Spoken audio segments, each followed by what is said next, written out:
This story is called Devour. The woods had always held a particular fascination for my friend Jake and me. Our shared childhood dreams were filled with adventures deep in the heart of the wilderness. As adults, those dreams had turned into weekend hunting trips, a way for us to reconnect with nature and each other. Little did we know that one of those trips would turn into a nightmare we'd never forget. My name is Mike, and Jake had been my best friend since elementary school. We both lived in a small, rural town surrounded by dense forests. It was a place where legends of creatures lurking in the woods were passed down through generations. We had always dismissed them as mere tales to spook kids, but one fateful hunting trip would change our perception forever.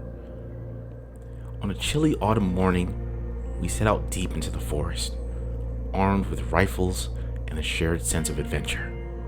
The leaves crunched beneath our boots as we ventured further from civilization.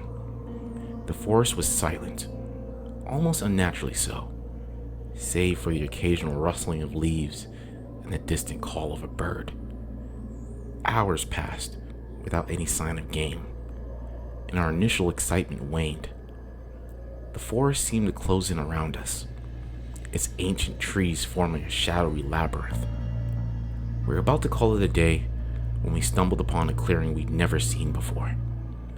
In the center of a clearing stood a tall, colossal oak tree, its gnarled roots extending like serpents into the earth.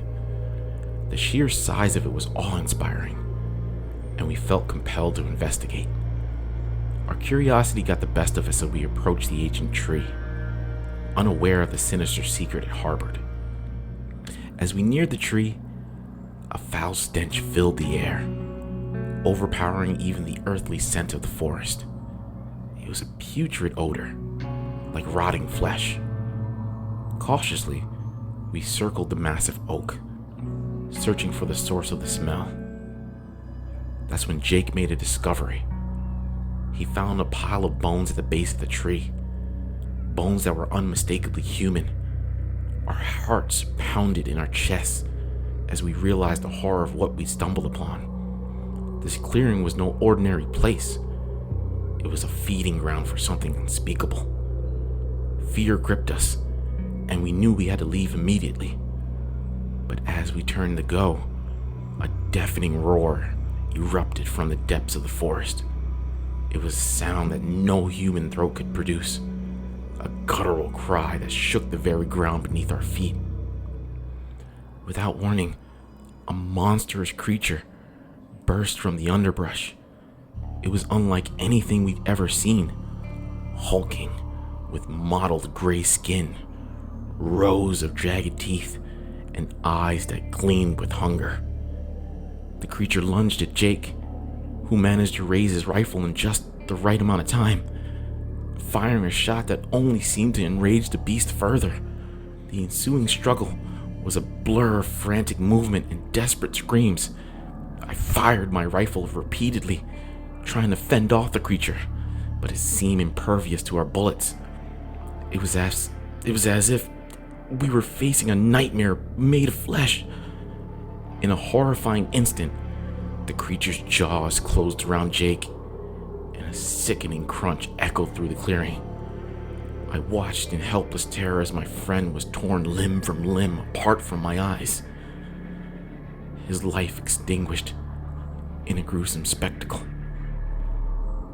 The creature, its hunger satiated, retreated into the depths of the forest, leaving me in stunned silence, surrounded by the remains of my best friend. I couldn't believe what just happened.